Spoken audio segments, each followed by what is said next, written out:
Voilà, je m'appelle archevêque docteur Léonard Mateboué Lambalamba.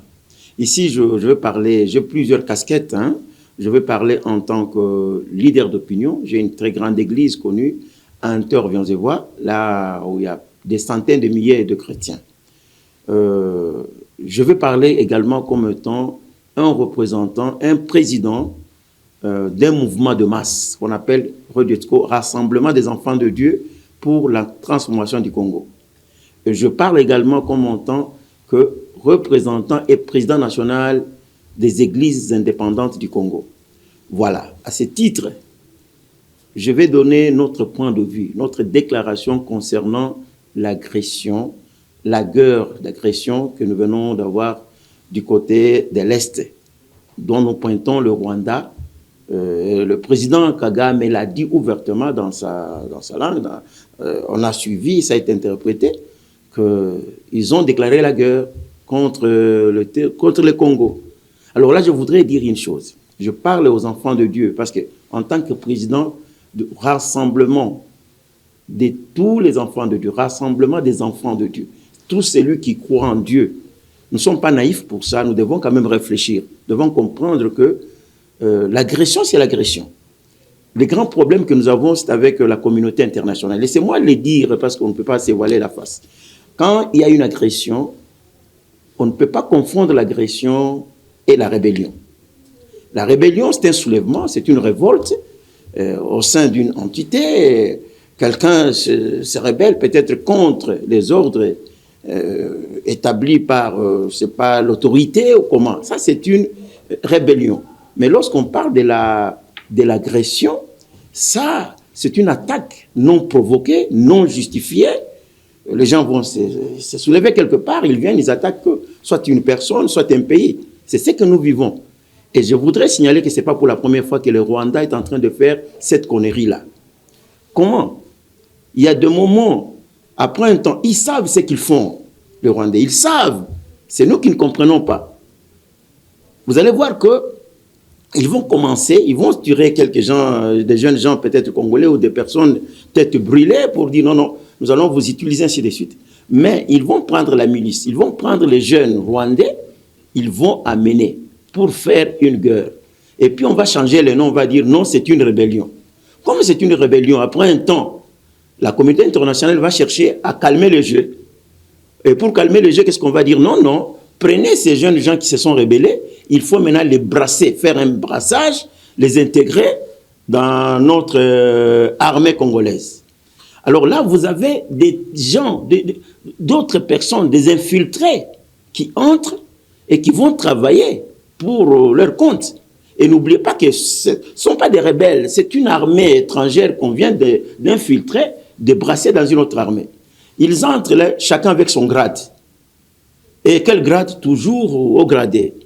Les afandés, les colonels, et ceci. Lorsqu'ils entrent là-bas, on leur donne maintenant des postes de responsabilité. Est-ce que vous ne sentez pas que c'est une antenne, ce sont des antennes qu'on est en train de mettre qui sont dirigées à l'extérieur? Heureusement, lorsque vous avez appris que notre armée congolaise a fait un bon travail, c'est parce qu'on a sélectionné, on a essayé d'étamiser. Si vous prenez les gens de Rwandais qui sont déjà dans l'armée, écoutez-moi, qu'on se le dise, l'armée congolaise, il faut que le chef de l'État fasse un effort. Ça doit être épuré, nettoyé. Parce que c'est une armée, jusqu'à maintenant, là, si on veut se le dire, qui est composée des milices. Il y a MLC, il y a je ne sais pas quoi encore, CD, Sasa, Tigre, tous ces gens qui sont venus là, avec des grades, sont là. Mais comment est-ce que cette armée peut faire un problème? Heureusement, les généraux qui sont là maintenant, qui ont compris le jeu, ils ont sélectionné les jeunes Congolais pour aller combattre. Autrement, ça sera un fiasco. Ils vont encore rechanger. Et demain, on dira non, c'est une agression. Prenez ces gens. Vous prenez quels gens? Vous prenez le même agresseurs, vous les mettez dans l'armée, et finalement, la guerre ne finira jamais. Ce pays est devenu comme un champ de bataille, bataille économique, bataille sociale, la guerre, on ne comprend plus rien du tout. Mais finalement, on doit quand même comprendre. Nous voulons que le Redietco soit, pendant ce temps, une machine Il faut une révolution positive de conscience. Il faut que les gens comprennent que trop c'est trop, on doit s'arrêter là. C'est une connerie, une vaste connerie que les Rwandais sont en train de faire. Ils auront les Congolais derrière leur dos. Nous parlons de Dieu sans doute, mais trop c'est trop, on ne peut pas en arriver là. Ce n'est pas chaque année, il y a combien de gens qui meurent? Et comment la communauté internationale va accepter que le Rwanda est premier producteur, je ne sais pas, de coltan ou de quoi? Mais il faut faire des enquêtes. Ils ont quelle mine là-bas pour avoir le coltan? Donc vous volez, vous tuez, vous violez, et de là demain vous déclarez la guerre. C'est quoi ça? On doit quand même s'arrêter. Ça doit finir après tout. Et nous demandons, surtout au chef de l'État, qu'il prenne sa responsabilité. Ces choses-là doivent s'arrêter.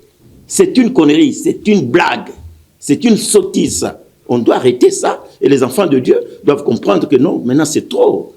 Et je suis sûr que si tout Congolais entend ma voix et comprend que non, maintenant on doit prendre les choses en main, ça va s'arrêter.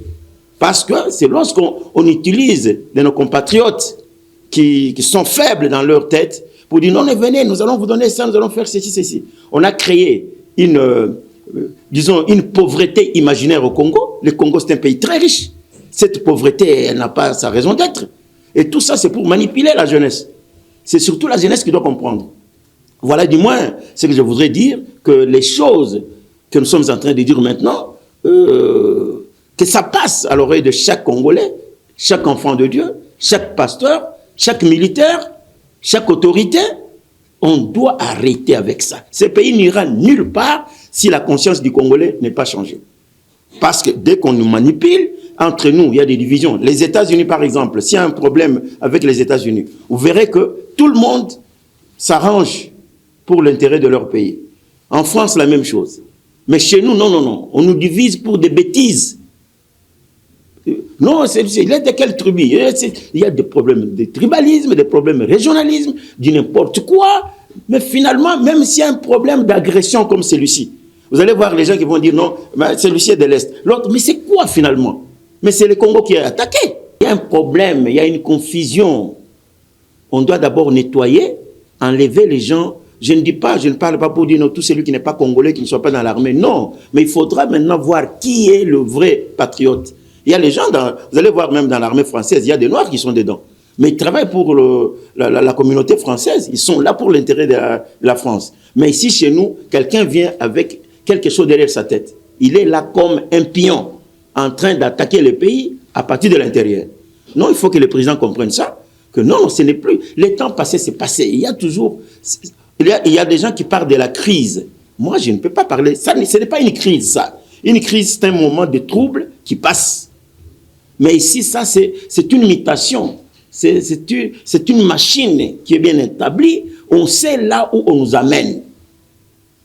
Donc là, on sait que non, ça ne va pas s'arrêter s'il n'y a pas une révolution positive que j'appelle, moi, de conscience. Que chaque Congolais comprenne que nous sommes en guerre. Et cette guerre ne changera jamais si nous ne prenons pas notre responsabilité. Ça, je parle au chef de l'État qu'il comprenne. Et la deuxième chose, nous, on peut pacifier l'Est.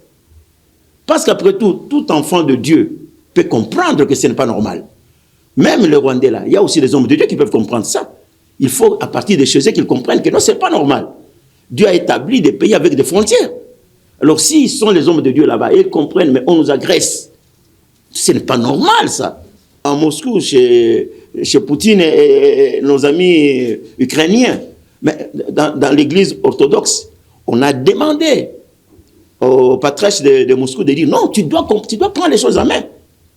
Tu ne peux pas laisser les choses comme ça. Nous, les enfants de Dieu, il y a des archevêques au Rwanda, il y a des archevêques partout au Congo. Pourquoi nous ne pouvons pas arrêter cette histoire? Nous pouvons arrêter ça, nous pouvons dire non, ça peut s'arrêter, parce que c'est aussi spirituel. Non, c'est parce qu'il y a les gens qui ne comprennent pas, qui ne veulent pas prendre leurs responsabilités. Nous sommes capables de pacifier l'Est. Vraiment, nous sommes capables. Avec la prière, avec Dieu, avec les concours et la volonté de tout le monde. Ça peut s'arrêter. C'est ainsi que je parle d'une révolution positive, mais de veille de conscience. Autant de l'ancien temps, on disait Mongona Alekate. Mais ça avait reçu. Mais s'il y a des gens parmi nous qui ne comprennent pas, qui sont des traîtres, les choses ne marcheront jamais. N'oubliez pas que même les gens qui font exploiter de l'or, tout ça du côté Est, la plupart sont au pouvoir. Ils sont des mèches avec les ennemis. Alors, comment ces gens-là qui parlent avec les ennemis, la nuit ils sont au téléphone, le lendemain, comment est-ce qu'ils vont diriger le pays? L'épuration est obligatoire pour le moment. En politique d'abord. Dans l'armée. Et puis, laissez les enfants de Dieu, les gens qui ont la crainte de Dieu, que ce sont les gens-là qui peuvent diriger ces pays. Parce qu'ils ne feront pas ça. Nous sommes fatigués. Il y a eu combien de morts? On va vous compter. Non. Aux États-Unis d'Amérique, il y a 14 morts. Il y a eu je ne sais pas quoi. Et les gens tremblent. Mais ici, il y a des milliers de gens qui meurent. On n'en parle même pas. Nous sommes quel genre de peuple? Nous devons nous prendre nous-mêmes en charge et réfléchir comme le vrai Congolais. Je félicite les généraux qui ont fait cette sélection. Parce qu'ils ont mis les jeunes Congolais qui ont les soucis de leur pays. C'est ainsi qu'ils avancent. Ils sont en train de gagner la guerre. Nous sommes derrière notre armée. Cette armée-là, elle est forte, elle est puissante, et vous sentez que c'est une armée déterminée. Là, nous les sentons, et nous sommes très fiers d'eux. Et très fiers de notre président de la République, pour la décision qu'il vient de prendre. Là, nous sommes vraiment fiers. Mais nous disons, attention de retomber dans l'erreur. Parce que si on fait l'erreur, on reprend les gens qui ne sont pas avec nous, on les met encore dans cette armée, ça sera maintenant une trahison. Il faut laisser ceux qui sont là combattre. Ils vont combattre. Ils vont gagner la guerre. Voilà pourquoi j'ai dit, nous sommes fiers, un coup de chapeau à nos vaillants militaires qui sont là, un coup de chapeau à notre chef de l'État, et tous les Congolais doivent être derrière le chef de l'État et derrière notre armée. Mais attention avec les infiltrés.